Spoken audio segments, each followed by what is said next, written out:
Hey guys, स्वागत है आपका टेक्नोटेकी के एक और नई वीडियो में। तो आज मैं आपसे बात करने वाला हूँ एक ऐसी स्मार्टफोन के बारे में जो कि एक ऐसी कंपनी की तरफ से है जो कि काफ़ी ज़्यादा दिन के बाद आया है। यहाँ पे मैं आपसे बात कर रहा हूँ HTC की, जो कि एक ताइवान की कंपनी है और इसके स्मार्टफोन्स का भी बहुत ज़्यादा पॉपुलर हुआ करते थे और मार्केट में सिर्फ HTC और ब्लैकबेरी जैसे फ़ोन ही फ्लैगशिप हुआ करते थे और ये काफ़ी पॉपुलर ब्रांड है ऑल ओवर वर्ल्ड में। और पिछले कुछ सालों में ये कंपनी ऐसी गायब सी हो गई है क्योंकि इनका एक हैबिट था कि ये ज्यादा वैल्यू फॉर मनी चीजें नहीं प्रोवाइड करते थे। तो आज की इस वीडियो में मैं आपसे बात करने वाला हूँ HTC के नए मॉडल U20 5G स्मार्टफोन के बारे में, जो कि अभी हाल ही में HTC ने अनाउंस किया है और इसे अभी के लिए ताइवान में ही रिलीज किया है। कंपनी के ऑफिशियल्स का ये कहना है कि वो जल्द ही इसे ऑल ओवर वर्ल्ड में रिलीज करेंगे। हालांकि इंडिया में इसकी प्रोबेबिलिटी बहुत कम है, लेकिन जो वेस्टर्न कंट्रीज है जैसे कि अमेरिका या फिर यूरोप, वहां के मार्केट में ये कंपनी की पकड़ बहुत अच्छी है। ऑब्वियसली ये कंपनी पूरे वर्ल्ड में पॉपुलर रह चुकी है, तो ये कुछ कमाल की ही कंपनी थी कभी अपने टाइम में। हालांकि फिर बाद में वैल्यू फॉर मनी स्मार्टफोन ज्यादा आने लगे और HTC सिर्फ अपने गुडविल को सेल करने लगा, जहां पे जो स्पेसिफिकेशंस और कैमरा थे वो उतने काम के नहीं होते थे। तो आज की इस वीडियो में देखते हैं इस फोन में कि क्या HTC यहाँ पे प्रोवाइड कर रहा है 2020 में और क्या प्राइस पॉइंट है। तो शुरू करते हैं इस फोन के स्पेसिफिकेशंस की तरफ से। तो शुरुआत करते हैं इस फोन के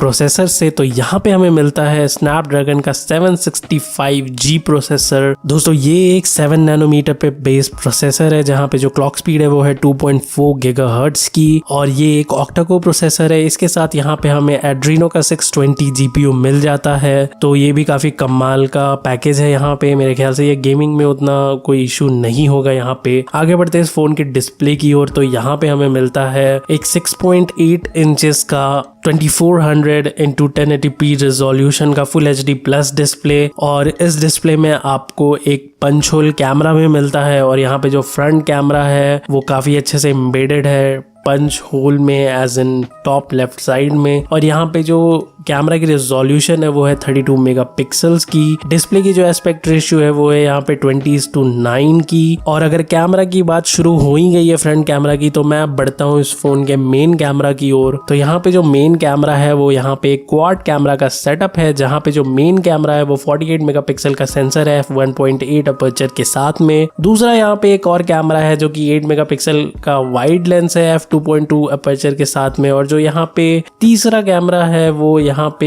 एक 2 मेगापिक्सल का मैक्रो लेंस है f2.4 अपर्चर के साथ में। और यहाँ पे जो चौथा कैमरा है वो भी 2 मेगापिक्सल का एक डेप्थ सेंसर है और यहाँ पे जो अपर्चर है वो f2.4 के साथ में। यहाँ पे जो 8 मेगापिक्सल का वाइड लेंस है उसकी जो डिग्री है यहाँ पे वो है 119 डिग्रीज की। तो मेरे ख्याल से आपको 120 डिग्री के आसपास का व्यू मिल जाता है यहाँ पे। अब अगर बढ़ते हैं इस फोन के रिकॉर्डिंग की ओर, तो यहाँ पे 4K रिकॉर्डिंग सपोर्टेड है और यहाँ पे AI भी सपोर्टेड है। इस कैमरा में आपको AI के भी फीचर्स मिल जाएंगे, लेकिन यहाँ पे अभी तक किस FPS पे सपोर्टेड है ये सामने नहीं आ रहे हैं। इनफैक्ट ऐसे रूमर्स भी आ रहे हैं कि 1080p 30 FPS पे और 4K 30 FPS पे ही सपोर्टेड है और अभी तक ये कंफर्म नहीं है कि इस फोन में OIS दिया गया है या EIS। मैं उम्मीद करता हूँ और मैं ऐसा प्रे भी करता हूँ कि इस फोन में OIS हो, ना कि EIS हो। एक और जो सबसे बड़ी बात है इस फोन के डिस्प्ले की वो ये है कि यहाँ पे आपको एक IPS LCD पैनल मिलता है और जैसा कि आप जानते हैं IPS LCD पैनल है तो जो फिंगरप्रिंट स्कैनर है वो फोन के पीछे दिया गया है। अब आप सोच रहे होंगे कि IPS LCD का फिंगरप्रिंट स्कैनर से क्या लेना देना, तो यहाँ पे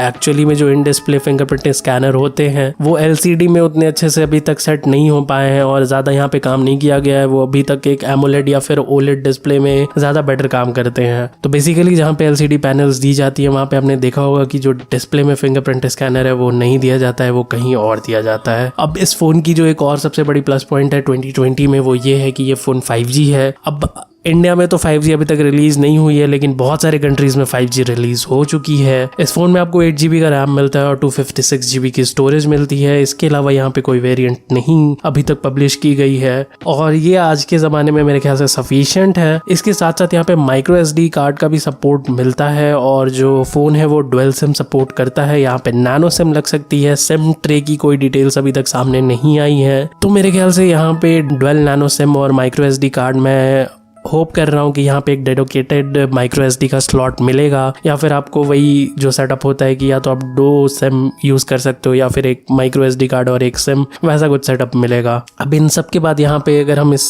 फोन की बैटरी की ओर बढ़ते हैं तो यहाँ पे हमें 5000 mAh की बैटरी मिल जाती है, जहाँ पे क्विक चार्ज का भी सपोर्ट है। इनफैक्ट क्विक चार्ज 4.0 का सपोर्ट है, लेकिन इस फोन के साथ आपको बॉक्स में जो चार्जर मिलता है वो है क्विक चार्ज 3.0 का सपोर्ट, और जो चार्जर है वो यहाँ पे 15 वॉट का चार्जर है, जो कि थोड़ा सा डिसअपॉइंटेड है यहाँ पे। जो सबसे बड़ी सैड न्यूज़ है यहाँ पे वो ये है कि इस फोन में आपको 3.5mm हेडफोन जैक नहीं मिलता है, लेकिन वो मुझे नहीं लगता कि अब आने वाले फोन्स में मिलने वाला है, क्योंकि कंपनीज आगे बढ़ रही हैं। इनफैक्ट यहाँ पे बहुत सारे कंपनीज अब अपने वायरलेस ईयरफोन्स पे काम कर रहे हैं, तो मेरे ख्याल से आने वाले टाइम में 3.5mm हेडफोन जैक अब गायब ही होता जाएगा मार्केट से। इसके साथ साथ यहाँ पे जो USB है वो USB Type-C की पोर्ट दी गई है, तो ये एक अच्छा चीज़ है यहाँ पे। अब जो सबसे इंपॉर्टेंट एस्पेक्ट है इस फोन का वो है इस फोन की प्राइसिंग। तो अगर मैं उस पर ध्यान दूँ तो यहाँ पे ग्लोबली इसे जो लॉन्च किया गया है वो है $640 पे, तो ये अगर मैं INR में कन्वर्ट करूंगा तो ये 48,000 का हो जाएगा। और अगर मैं इसे भारतीय मार्केट के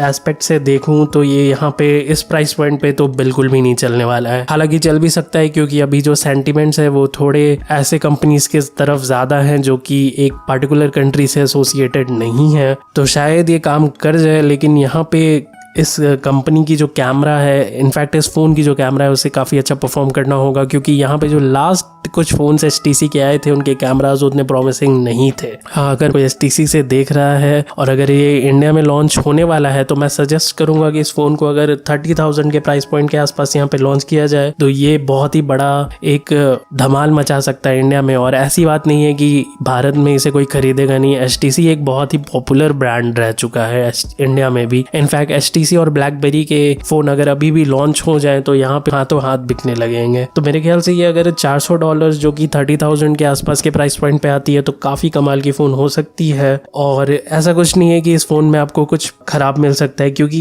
ये कंपनी एक ऐसी कंपनी है जो कि आप में से बहुत लोग जानते होंगे, इनके फोन्स कभी हमारे ड्रीम फोन्स हुआ करते थे। और अगर ये ताइवान की कंपनी इंडिया में इसे सही प्राइस पॉइंट पे लाएगी अभी के टाइम पे इंडिया में तो बहुत ही अच्छे से बिकेगी ये स्मार्टफोन। लेकिन हाँ, मेरे तरफ से अगर मैं स्मार्टफोन की एनालिसिस करूँ, ये हटा दूँ फैक्ट कि ये किस कंट्री से बिलोंग करता है और जो स्पेसिफिकेशंस और जो प्राइस अभी रखी गई है ग्लोबली, तो उसमें ये उतना ज़्यादा वैल्यू फॉर मनी फ़ोन नहीं होगा, क्योंकि आप यहाँ पे एक IPS LCD पैनल दे रहे हो। उसके साथ जो यहाँ पे फास्ट चार्जर है वो भी 15 वॉट का ही है सिर्फ। आजकल के फ़ोन में 30 वॉट्स के फास्ट चार्जर तो आराम से दे दिए जाते हैं। इनफैक्ट इस प्राइस पॉइंट के फ़ोन्स में तो स्पेशली 30 वॉट्स के ही फास्ट चार्जर मिलते हैं। उसके साथ साथ यहाँ पे जो कैमरा है उसके बारे में अभी तक कुछ क्लियर नहीं है और यहाँ पे 60 FPS का सपोर्ट नहीं है, तो ये थोड़ा सा समय से पहले की चीज़ है। हालांकि अगर मैं रियलिटी में बात करूँ तो 60 FPS बेसिकली उन्हीं लोग के लिए ज़्यादा मैटर करता है जो कंटेंट क्रिएशन में है या फिर जिनकी हॉबीज़ है